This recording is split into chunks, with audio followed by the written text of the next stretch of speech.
Alvin, ikaw, ano pangalan mo nga pala? Angel. Wow. Parang mga anghel. Parang anghel sa langit.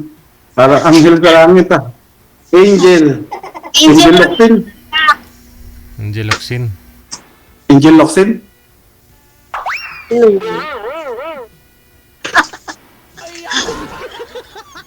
Wala lang, Locsin na lang. Ah. Angel.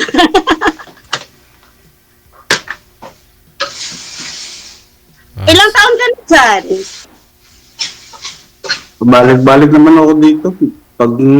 Pagkayari ng isang taon, uuwi. Pagkayari ng isang linggo, babalik uli. 7:45 na pala. Anong oras na yun dyan? 7:45. Nang gabi? 8:45 sa atin. Isang oras ang una ng Pilipinas.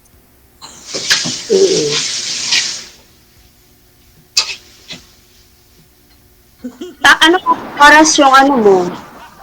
Free time mo? Parang ganun. Ganon din sa atin, alas 12. Bago papasok ko ng 1:30. Ano yung private na driver ka? Nagbitaw na ako doon, alis na ako doon na pumasok ako sa iba. Driver pa. Nakakapagod.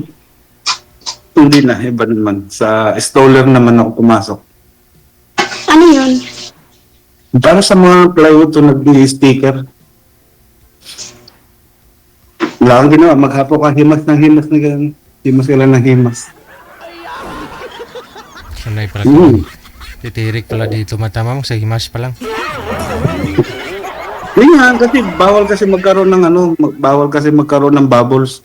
Pag nagkulang ka sa himas, nare-reject. Yung sticker, di ba? Parang itong mga nagdidikit sa salamin ng kulay puti. Wala silang ginawa, kundi ganun, tanggalin ng tubig. Kasi pag may naiiwan na tubig, Pag natuyo. nagiging nare-reject ang trabaho. Kailangan Susan Himas, DJ. Oo, kailangan galingan sa paghimas. Hanggang lalabas yung tubig sa sticker. Nilinis. Kaya ba? Alam sir, matatakot na makipagkita yan. Sasabihin, nako, tigabataan nito, mahilig humimas. Oo. Baka lumabas ang Baka- tubig ko. Baka gawin akong manok nito. Mami, mahilig kang magsabong. Hindi naman, napag-usapan lang manok, mahilig agad. Pag napag-usapan ng manok, mahilig agad magsabong. Anong ba yun? O pag nausapan ng babae, mahilig ka sa babae, ganun agad yun. Napag-usapan ng himas, mahilig ka maghimas. Hindi, nagtatanong pa. Kung sinasagot lang kita, DJ, nag-aaway na kami.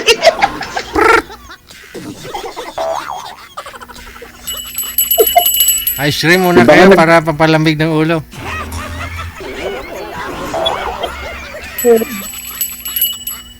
ice cream, ice cream. Sige ah. Connected na po kayo. Tuloy-tuloy lang ang usapan. Maraming salamat sa time. Good luck. Thank you, sir. Thank you, sir. Bye. Okay.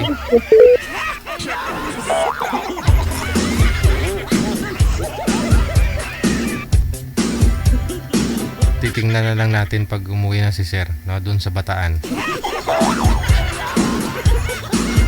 Hindi gina na pag-surrender ang Bataan, day.